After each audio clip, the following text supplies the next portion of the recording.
ಒಂದು ಸಾಕ್ಷ್ಯನಾಶ, ಇನ್ನೊಂದು ಘಟನಾ ಸ್ಥಳದಲ್ಲಿ ಆರೋಪಿತ ಇದ್ದನೇ ಇಲ್ಲವೇ, ಇದ್ದರೆ ಎಷ್ಟು ಹೊತ್ತಿದ್ದ, ಒಬ್ಬ ಮೃತ ವ್ಯಕ್ತಿ ಮೃತಪಡುವ ಕಾಲದಲ್ಲಿ ಈ ವ್ಯಕ್ತಿಯ ಪ್ರೆಸೆನ್ಸ್ ಇತ್ತೇ ಇಲ್ಲವೇ ಎನ್ನುವುದ ಆಧಾರದ ಮೇಲೆ ಕೇಸ್ ಡಿಸೈಡ್ ಆಗುತ್ತೆ ಅಂತ ಒಂದು ಭಾಗ.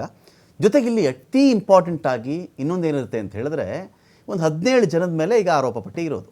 ಎಲ್ಲ ಏನು ಮಾಡಿದ್ರು, ಎತ್ತ ಏನು ಕತೆ ಅಂತೆಲ್ಲ ಇರುತ್ತಲ್ವಾ. ಈ ಇಷ್ಟು ಜನ ಪವಿತ್ರ ಗೌಡ ಬಿಟ್ಬಿಡಿ ಅಥವಾ ದರ್ಶನ್ ಬಿಟ್ಬಿಡಿ, ಉಳಿದವರುಗಳು ಇಂಥ ತ್ಯಾಗರಾಜರಾಗ್ಬಿಡ್ತಾರ ಇವಾಗ ಅಂತ, ತ್ಯಾಗ ಮಾಡ್ಕೊಂಡು ರೆಡಿಯಾಗಿದ್ದೀನಿ, ಅವರೇನು ಮಾಡಲಿಲ್ಲ ನಾವೇ ಮಾಡಿದ್ವಿ, ಈ ತರಹ ನಿಮಗೆ ಎಷ್ಟು ಜನ ಸಿಗ್ತಾರೆ ಅಂತ ಒಂದು. ಇದರ ನಡುವೆನೇ ನಮ್ಗೆ ಆಗಲೇ ಕೇಳಿ ಬಂದಿದ್ದಂಥ ಮಾಹಿತಿ ಏನು ಅಂತ ಹೇಳಿದ್ರೆ, ಮಾಫಿ ಸಾಕ್ಷಿಗಳು ಇದರಲ್ಲಿ ಇದ್ದಾರೆ ಅಂತ, ಇನ್ನೇನು ಮಾಡಲ್ಲ ಬಿಟ್ಬಿಡ್ತೀವಿ, ಏನಾಯ್ತು ಅಂತ ಕರೆಕ್ಟಾಗಿ ಹೇಳಿಬಿಟ್ಟಿರ್ತಾರೆ ಅವರು ಅಂತ. ಸೊ ಇಲ್ಲಿ ಈ 15 ಜನ ಜೀವಾವಧಿಗೋ ಮರಣದಂಡನೆಗೋ ನನ್ನ ಜೀವ ಕೊಟ್ಟಾದರೂ ಸರಿ ನಮ್ಮ ಬಾಸಿನ ಜೀವವನ್ನು ಉಳಿಸುತ್ತೇವೆ, ಆ ಥರದ ತ್ಯಾಗರಾಜರು ಇದ್ದಾರಾ ಇದರಲ್ಲಿ ಅಂತ. ಅಂದರೆ ಇಲ್ಲಿ ಬಂದಂತಹ ಸಮಯದಲ್ಲಿ ಯಾರುವೆ ತ್ಯಾಗಮಯಿಗಳು ಇಲ್ಲ ಯಾರುವೆ ನಾನು ಡಿ ಬಾಸ್ಗೆ ಜೀವ ಕೊಡಬೇಕು ಅಂತ ಬಂದವರಲ್ಲ ಅಲ್ಲಿ. ನೀವು ಡಿ ಬಾಸ್ ಆಗಿ ಜೀವ ತೆಗಿತೀವಿ ಅಂತ ಬಂದವರ? ಇಲ್ಲ ಅಭಿಮಾನಿಗಳು. ಹೇಳ್ತೀನಿ ಕೇಳಿ. ರಾಘವೇಂದ್ರ ಅವರ ಕೆಲಸ ಏನು? ನಾನು ಜಿಲ್ಲಾಧ್ಯಕ್ಷ, ಪತ್ತೆ ಹಚ್ಚಬೇಕು, ಉಪಾಧ್ಯಕ್ಷನ, ನನಗೆ ಈ ಥರ ಒಂದು ಡ್ಯೂಟಿ ಕೊಟ್ಟಿದ್ದಾರೆ task. Boss, big boss task ಅದು. Not big boss, madam big madam. Okay. So ನಾನು ಅಷ್ಟೇ ನನ್ನ ಕರ್ತವ್ಯ, ಅವನ ಪತ್ತೆ ಹಚ್ಚೋದು, ನಾನು ಬೆಂಗಳೂರಿಗೆ ಕರ್ಕೊಬರೋದು. ಅಂದರೆ ಅಲ್ಲಿ ಕೊಲೆ ಉದ್ದೇಶ ಇಲ್ಲ, ಅವನ ಪಾತ್ರ ಅಷ್ಟೇ.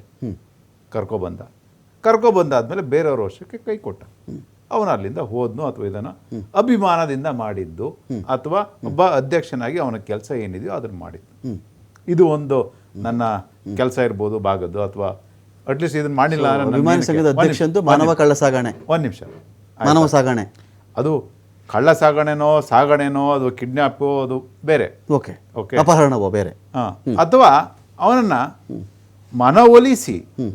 ಮನವೊಲಿಸಿ ನೀವಂದ್ರು ಅಪಹರಣ ಬೇರೆ, ಒಬ್ಬನ ಉಪಾಯದಿಂದ ಕರ್ಕೊಂಡು ಹೋಗೋದು ಬೇರೆ. ಓಕೆ. ಉಪಾಯದಿಂದ ಕರ್ಕೊಂಡು ಹೋದ್ರೆ ಅವನಿಗೆ ಅಲ್ಲಿ ಕನ್ಸೆಂಟ್ ಇರುತ್ತೆ, ಅಲ್ಲಿಂದ ಅಲ್ಲಿ ಬಂದ ತಕ್ಷಣ. ಒಬ್ರು ಉಪಾಯ ಅಂತ ಒಬ್ರು ಸಂಚು ಅಂತಾರೆ ದಿಲೀಪ್ ಅವರೇ. ಅದೇ ಸಂಚು, ಉಪಾಯ ಅಂತ ಒಬ್ರು ಸಂಚು ಅಂತಾರೆ. ಸಂಚು. ಓಕೆ. ಅಪಹರಣ ಬೇರೆ. ಓಕೆ. ಓಕೆ. ಸೊ ನೀನು ಇರ್ತಾ ಅವ್ನು ಹೇಗಾದ್ರೂ ಮಾಡಿ ಅಲ್ಲಿ ಕರ್ಕೊಬಪ್ಪ, ಪಪ್ಪ ನೀನು ಡಿ ಬಾಸ್ ಹತ್ರ ಪರಿಚಯ ಮಾಡ್ಕೊಡ್ತೀನಿ ನೀನು, ಹಂಗೆ ಅಂತ ಹೇಳ್ಬಿಟ್ಟು ಅವನಿಗೆ ಅದೇ ಖುಷಿಲಿ ಅವನಲ್ಲಿ ಹೋಗಿರ್ತಾನೆ. ಸೊ ಅವನ ಕೆಲಸ ಅಲ್ಲಿ ಮುಗೀತು. ಓಕೆ. ಅಂದರೆ ಅಲ್ಲಿರ್ತಕ್ಕಂಥ ಅಭಿಮಾನದಿಂದ ಅಧ್ಯಕ್ಷನಾಗಿ ಅಥವಾ ಅಲ್ಲಿ ಕರ್ಕೊಂಡು ಬರ್ತಾನೆ. ಸೊ ಒಂದು, ಕೊಲೆ ಮಾಡೋ ಉದ್ದೇಶ ಇಲ್ಲ. ಎರಡನೇದು, ಅವ್ರನ್ನ ಕಿಡ್ನಾಪ್ ಮಾಡೋ ಉದ್ದೇಶ ಇಲ್ಲ. ಮೂರನೇದು, ಈ ಅಭಿಮಾನ ಅಂತ ಹೇಳ್ಬಿಟ್ಟು ಏನಿದೆ, ಮುಂದೆ ಹಿಂಗಾಗತ್ತೆ ಅಂತ ಒಂದು ಹೂವೇ ಕೂಡ ಇರೋದಿಲ್ಲ. ಓಕೆ. ಹೌದಾ? ಸೊ ಅವರಿಗೆ ಇವಾಗ ನಾನು ಯಾಕಾದ್ರೂ ಈ ಅಧ್ಯಕ್ಷ ಆದ್ನೋ, ನಾನು ಯಾಕಾದ್ರೂ ಈ ಕೇಸಲ್ಲಿ ಈ ಥರ ಆಯಿತು ಅಂತ ಹೇಳ್ಬಿಟ್ಟು ಒಂದು ಬಂದಿರುತ್ತೆ. ಯಾಕಂದರೆ ಯಾವುದೇ ಒಬ್ಬ ವ್ಯಕ್ತಿಗೆ ನನಗೆ ಗೊತ್ತಿಲ್ಲದೆ ಅಥವಾ ಗೊತ್ತಾಗಿಯೋ ಆದಂಥ ಇನ್ನೊಬ್ಬರಿಗೋಸ್ಕರ ಮಾಡಿದಂಥ ಇದು ಎಲ್ಲರೂ ಅವ್ರವ್ರ ಮನೆಗೆ ಮಾಡ್ಕೊಳೋದು ಕಷ್ಟ. ಓಕೆ. ಅಂಥರಲ್ಲಿ ಈ ಥರ ಕೇಸಲ್ಲಿ ಬೇರೆ ಯಾವುದೋ ಒಬ್ಬ ನಟನಿಗೋಸ್ಕರ ಏನೋ ಮೆಸದಕ್ಕೋಸ್ಕರ ಈ ಥರ ಸಿಗಾಕೊಂಡಾಗ ಅವರಿಗೆ ಒಳಗಡೆ ಹೋಗಿರ್ತಕ್ಕಂಥ ಸಂದರ್ಭದಲ್ಲಿ ಆ ತ್ಯಾಗ ಅನ್ನೋದಿದೆಯಲ್ಲ, ತ್ಯಾಗ ಅಲ್ಲ, ಅದು ಪರಿಸ್ಥಿತಿ. ಓಕೆ. ಅಲ್ಲಲ್ಲ, ಇಲ್ಲಿ ನನ್ನ ಪ್ರಶ್ನೆ, ಈ ಲೆಕ್ಕದಲ್ಲಿ ಒಂದು 7 ಜನ ಬಿಟ್ಬಿಡೋಣ ದಿಲೀಪ್ ಅವರೇ. 7 ಜನ ನಾನು ಹೋಗಿದ್ದೆ, ನೋಡಿದೆ, ನನಗೆ ಗೊತ್ತಿರಲಿಲ್ಲ, ಆಟೋ ಓಡಿಸ್ಕೊಂಡು ಬಂದೆ, ಅವ್ನು ಎಲ್ಲಿದ್ದಾನೆ ಅಂತ ನನಗೆ ಗುರ್ತಿಟ್ಟೆ, ನಾನು ಸುಮ್ಮನೆ ಮೆಸೇಜ್ ಮಾಡಿದ್ದೆ, ಅದಿಲ್ಲಿ ಹೋದ, ಒಂದು 7 ಜನ ಬಿಟ್ಬಿಡಿ. ರಿಮೈನಿಂಗ್ 10, ಆ ರಿಮೈನಿಂಗ್ 8 ಎಲ್ಲರದ್ದು ಒಂದೊಂಥರ ಪಾತ್ರ ಅಲ್ವಾ ಸರ್? ಎಲ್ಲ ಅಮಾಯಕರೇ. ನಾನು ಅಮಾಯಕರ ಅಂತ ಹೇಳ್ತಿಲ್ಲ. ಓಕೆ. ಅಥವಾ ಇನ್ನೊಬ್ಬನ ಮೆಚ್ಚಬಹುದು, ನಾನು ಈ ಥರ ಮಾಡಿದ್ದೀನಿ ಅಂತ ಹೇಳ್ಬಿಟ್ಟು ಮಾಡಿರ್ತಾರೆ. ಓಕೆ. ನೋಡಿ, ಇವಾಗ ಡಿ ಬಾಸ್ ಈ ಸ್ಥಳಕ್ಕೆ ಬರ್ತಾರೆ, ನಾನು ನಮ್ಮ ಬಾಸ್ಗೆ ಹೀಗೆ ಮಾಡಿದ್ರೆ ನಾನು ಚೆನ್ನಾಗಿ ಹೊಡಿತೀನಿ ಅಂತ ಹೇಳ್ಬಿಟ್ಟು ಓಕೆ, ಆ ಹುಚ್ಚು ಅಭಿಮಾನಕ್ಕೆ ಹೊಡೆತಕ್ಕಂಥ ವ್ಯಕ್ತಿ, ಓಕೆ, ಅವನ ಆ ಹುಚ್ಚಿನಲ್ಲಿ ಇನ್ನೊಬ್ಬನಿಗೆ ಆಗ್ತಕ್ಕಂಥ ನೋವು ಕಾಣಿಸೋದಿಲ್ಲ. ಓಕೆ. ನಾನು ಇದು ಸರಿ ಅಂತ ಹೇಳ್ತಿಲ್ಲ, ಅದು ತಪ್ಪೆ. ಓಕೆ. ತಪ್ಪೆ. ನಿನಗೆ ನಿನ್ನ ಸ್ವಂತ ಬುದ್ಧಿ ಇರಬೇಕು.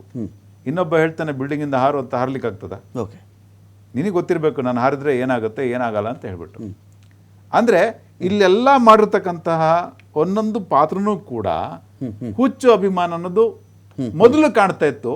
ಇದು ನಂತರ ನನ್ನ ವೈಯಕ್ತಿಕವಾಗಿ ಅದು ಯಾರಿಗೂ ಅಂದರೆ ಈ ಮಾಫಿ ಸಾಕ್ಷಿ ಒಂದು ಸಿಗ್ತಾ ತ್ಯಾಗನು ಬೇಡ, ಹುಚ್ಚು ಬೇಡ, ಯಾವ ಬಾಸು ಬೇಡ, ಯಾವ ನಟನು ಬೇಡ, ಯಾವ ಪಿಕ್ಚರ್ ಬೇಡ, ಎಲ್ಲ ಇಲ್ಲೇ ಪಿಕ್ಚರ್ ಗೊತ್ತಾಗ್ಬಿಡುತ್ತೆ. ಇದು ಆಚೆ ಜೈಲಿಂದ ಆಚೆ ಎಲ್ಲ ಇರುತ್ತಲ್ಲ ಜೋರಾಗಿ ಅವ್ರಿಗೆ ಒಂದ್ಸಲ ಬರಲಿ, ಓಕೆ, ಆಮೇಲೆ ಗೊತ್ತಾಗುತ್ತೆ. Final comment sir, final comment. ಅಲ್ಲ, ಇವರು ಹೇಳಿದ್ದನ್ನ ನಾನು ಭಾಳ ಚೆನ್ನಾಗಿ ಇನ್ನೊಂದು ಆಯಾಮದಲ್ಲಿ ಹೇಳ್ತೀನಿ. ಏನಂದರೆ ಗಾಂಜಾ ಬರುತ್ತೆ ನಮಗೆ ಫಾರಿನಿಂದ. ಗಾಂಜಾ ಬೆಂಗಳೂರು ಏರ್ಪೋರ್ಟ್ವ್ರಿಗೆ ನನ್ನ ಸೂಟ್ ಕೇಸಲ್ಲಿ ಹಿಡ್ಕೊಂಡು ಬಂದಿರ್ತೀನಿ. ನಾನು ಇಲ್ಲಿ ಇನ್ನೊಬ್ಬನಿಗೆ ಕೊಡ್ತೀನಿ. ಕೆಂಪೇಗೌಡ ಏರ್ಪೋರ್ಟಿಂದ ಬೆಂಗಳೂರಿಗೆ ತಲುಪಿಸೋದು ಇನ್ನೊಬ್ಬನ ಕರ್ತವ್ಯ. ಅವನು ಡಿಸ್ಟಿಕ್ ಲೆವೆಲಿಗೆ ತಲುಪೋದು ಕರ್ತವ್ಯ. ನಮ್ಗೆ ಯಾರ್ದು ಉದ್ದೇಶ ಇಲ್ಲ ರೀ. ನನ್ಗೆ ಆ ಬಾಸ್ ಹೇಳಿದ್ರು ಇದನ್ನ ತಗೊಂಡೋಗಿ ಅಲ್ಲಿ ಕೊಡೋದು ಅಷ್ಟೇನೆ.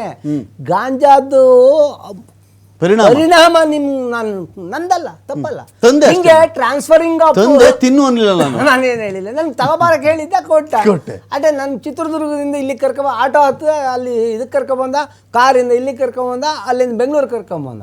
ನಂದೇನು ಪಾತ್ರ ಇಲ್ಲ ಸರ್. ಓಕೆ, ಆದರೆ ಇಂಟೆನ್ಷನ್ನು ಅದ್ರ ಇವೆಲ್ಲನೂ ಸೇರಿಕೊಂಡು ಈ ತರ್ಕ ವಿತರ್ಕ ವಿತಂಡವಾದ, ಕನ್ವಿನ್ಸ್ ಮಾಡೋದು, ಕನ್ಫ್ಯೂಸ್ ಮಾಡೋದು, ಇವೆಲ್ಲ ಇಟ್ಕೊಂಡು ನಾವು ಹೇಗೋ ಹೊರಗಡೆ ಅಕ್ವಿಟ್ ಆಗ್ತೀವಿ ಅಂತ ಹೇಳೋದು ಮಾತ್ರ ಸತಸಿದ್ಧ ಇಲ್ಲ ಸರ್. ಫಾಸ್ಟ್ ಟ್ರ್ಯಾಕ್ ಮಾಡೋದ್ರಿಂದ ಬೇಗ ಸಿಗುತ್ತೆ ಅಂತ ಆಗಲಿ, ಬೇಲ್ ಸಿಗಲ್ಲ ಎರಡೂ ಇಲ್ಲ. ಥ್ಯಾಂಕ್ ಯು ಅಮೃತೇಶ್ ಅವರೇ, thank you Dilip Kumar IAS ಅವರೇ. ಸಾಕಷ್ಟು ವಿಷಯಗಳ ಬಗ್ಗೆ ಇದಂದರೆ ಈ ಥರದ ಒಂದು ಚರ್ಚೆ ನಾವು ಯಾಕೆ ಮಾಡಬಹುದು ಅಂತ ಹೇಳಿದ್ರೆ, ಒಂದು ನಮಗಿರುವ ಕಾನೂನು ತಿಳುವಳಿಕೆಯನ್ನು ಹೆಚ್ಚು ಮಾಡ್ಕೊಳ್ಳೋದು ಒಂದು ಭಾಗ. ಎರಡನೆಯದು ಸಮಾಜಕ್ಕೂ ಕೂಡ ಈ ತರಹದ ಒಂದು ಕೃತ್ಯಗಳಾದಾಗ ನಾವು ಎಷ್ಟು ಹುಷಾರಾಗಿರಬೇಕಾಗತ್ತೆ, ಒಂದು ಮುಂಜಾಗ್ರತೆ ಅಂತ ಕೂಡ ಹೇಳಬಹುದಾಗತ್ತೆ.